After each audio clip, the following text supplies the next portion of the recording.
Bab 9 Novel Kaisar Naga Abadi. Mulan sekali lagi. Pramuniaga berwajah bulat itu memerah karena kegembiraan ketika dia tergagap. Iya, kami memiliki senjata spiritual tingkat pertama yang unggul. Tolong beri Tera waktu itu sebentar dan saya akan mengambilnya untuk Anda. Pramuniaga berwajah bulat itu berlari ke belakang toko tepat setelah dia menyelesaikan kalimatnya. Dia kembali setelah beberapa saat dengan beberapa pria kekar, membawa 4 hingga 5 senjata spiritual. Tuan muda, ini adalah senjata spiritual tingkat pertama unggul. Silakan lihat, ini adalah Aqua Fall Sword. Pramuniaga berwajah bulat itu mengambil pedang panjang dan menghunuskannya. Panjang pedangnya 1,5 meter, bilahnya cukup tipis. Dengan badannya seperti mata air jernih, mengeluarkan embusan uap air terus-menerus. Pedang yang bagus. Mata Luming berbinar. Jika ada perbandingan antara Aqua Fall Sword dan Light Breeze Sword milik Lu Mei, Light Breeze Sword milik Lu Mei akan terasa seperti sampah. Meski begitu, Luming menggelengkan kepalanya, karena sifat pedang ini tidak sesuai dengan teknik seni bela dirinya, dan terus mencari. Dia menelusuri beberapa lagi. Tentang! Yang terakhir diberi nama pedang bilah onyx. Badan pedangnya berwarna hitam berkilau, seperti terbuat dari batu giok hitam, dan terdapat kilau di kedua sisi pedang yang menandakan ketajamannya. Ini dia.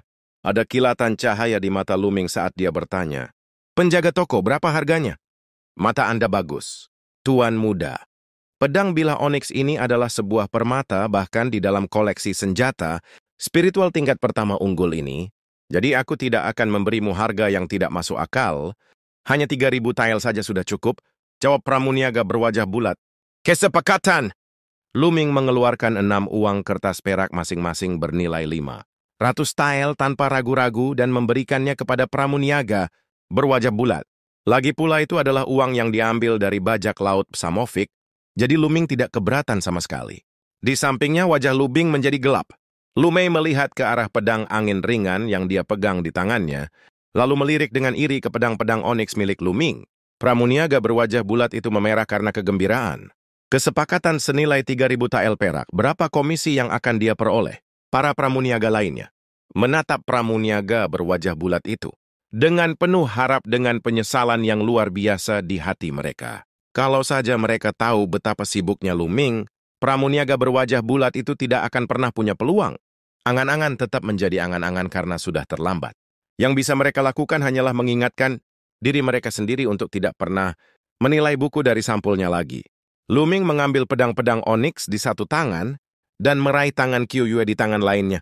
Saat dia melewati Luming melihat ke arah pedang angin ringan Lu Mei dan berkata, sampah seperti ini sesuai dengan keinginanmu? Ketika dia selesai, dia berjalan keluar pintu sambil tertawa terbahak-bahak. Luming!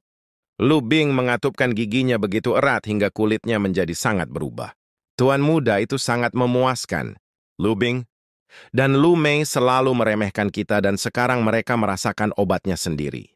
Di luar pavilion tentara surgawi, Qiu Yue berkicau kegirangan, mengayunkan tinju kecilnya ke udara. Luming tersenyum. Sejujurnya, dia sama sekali tidak peduli dengan Luming, targetnya adalah Lu Yao. Berjalan-jalan di pasar, Qiu Yue menerima semuanya dengan mata terbuka lebar.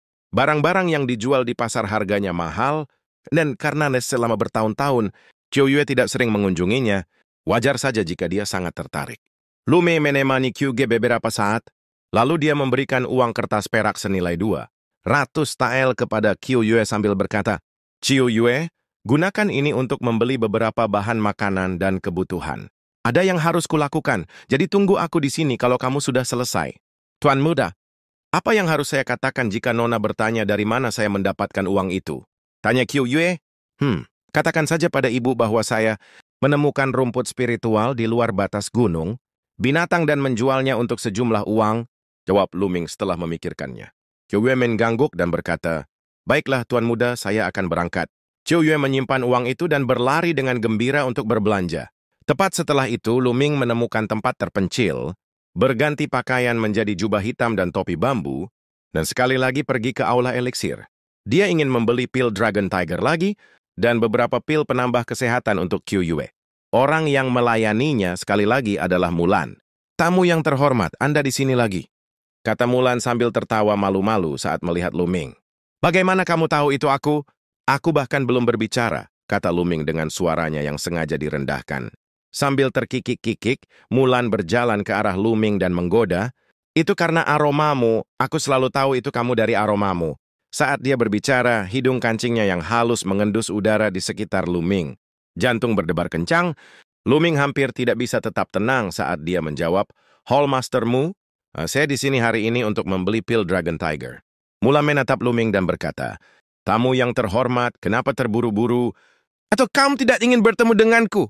"Tidak, kamu salah paham, Hall Mastermu. Ada hal lain yang harus aku urus."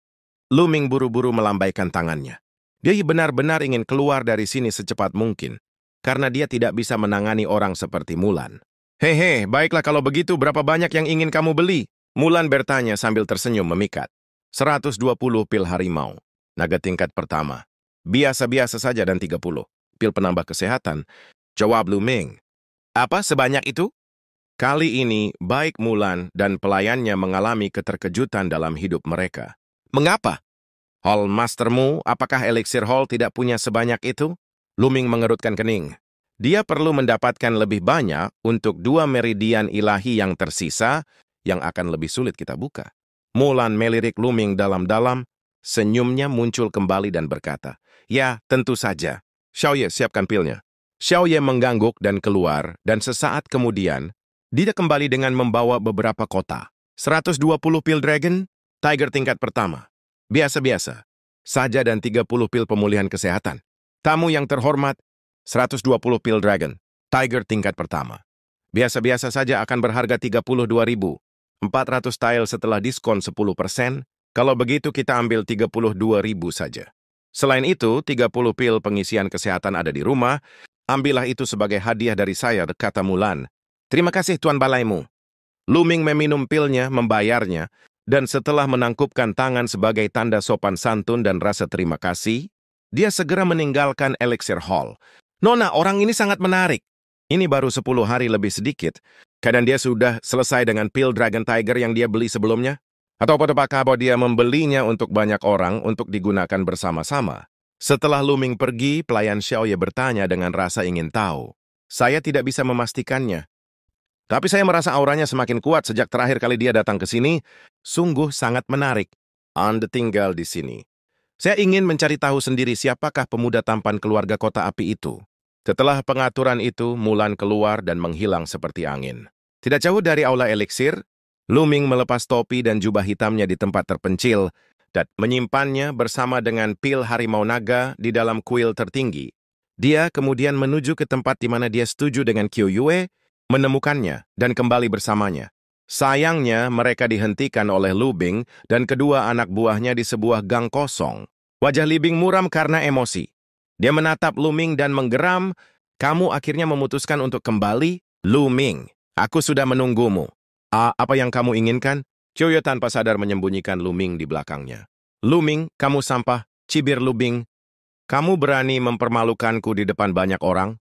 Anda jelas tidak tahu apa yang baik bagi Anda. Aku akan memberimu kesempatan. Berikan aku semua uang yang kamu punya, berlututlah di depan gerbang keluarga Lu, dan teriakkan aku sampah 3 kali dan aku akan melepaskanmu." Lu Ming dengan senyum tipis, setuju dengannya. "Kamu adalah sampah." "Apa yang baru saja kamu katakan? Anda berani menghina saya? Aku akan mengganti namaku jika aku melepaskanmu tanpa merusak mulutmu." Rong Lu Bing.